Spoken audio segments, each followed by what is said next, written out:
അപ്പോൾ ഈ ദീപാവലിക്ക് വളരെ പെട്ടെന്ന് ഉണ്ടാക്കാൻ പറ്റുന്ന ഈ ഒരു ഹൽവ എന്തായാലും നിങ്ങൾ ഉണ്ടാക്കി നോക്കണേ.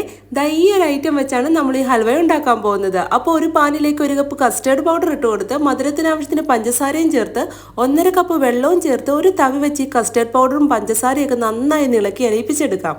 ഇനി ഈ മിക്സ് സ്റ്റൗവിൽ മീഡിയം ഫ്ലെയിമിൽ വെച്ച് കട്ട പിടിക്കാതെ തവി വെച്ച് ഇളക്കി യോജിപ്പിച്ച് ഇതുപോലൊന്ന് കളറൊക്കെ ചേഞ്ച് ആയി കുറുകി വരുന്ന ഈ ഒരു ടൈമിൽ കുറച്ച് നെയ്യ് ഒഴിച്ചു കൊടുത്ത് കുറച്ച് ഏലക്കാപ്പൊടിയും ചേർത്ത് വീണ്ടും നന്നായി ഇളക്കി യോജിപ്പിച്ച് ഇതൊന്ന് തിക്കായിട്ട് വരുന്നതായി ഈ ഒരു പരുവം നോക്കി കുറച്ചായി നെയ്യ് ഒഴിച്ചു കൊടുത്ത് ഇളക്കി യോജിപ്പിച്ച് ഇനി ഇതുപോലൊന്ന് തിളച്ച് പാനിയിൽ നിന്നൊക്കെ വിട്ട് കുറുകി വരുന്നതായി ഈ ഒരു പരുവത്തിൽ പൊടിച്ചു വെച്ച നട്ട്സും ചേർത്ത് ഇളക്കി യോജിപ്പിച്ച് കുറച്ച് നെയ്യ് ഒഴിച്ചു കൊടുത്ത് നല്ലപോലെ തിക്കായിട്ട് വരുന്ന ഈ ഒരു ടൈമിൽ തീ ഓഫ് ചെയ്യാം.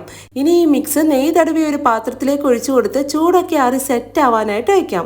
ഇപ്പോൾ ഇതാ നമ്മുടെ ഹൽവ ചൂടൊക്കെ ആറി നന്നായിട്ട് സെറ്റായി വന്നിട്ടുണ്ട്. ഇനി നമ്മുടെ ഇഷ്ടത്തിനനുസരിച്ച് കട്ട് ചെയ്തെടുത്താൽ സൂപ്പർ ടേസ്റ്റി ആയിട്ടുള്ള കസ്റ്റേർഡ് ഹൽവ റെഡി.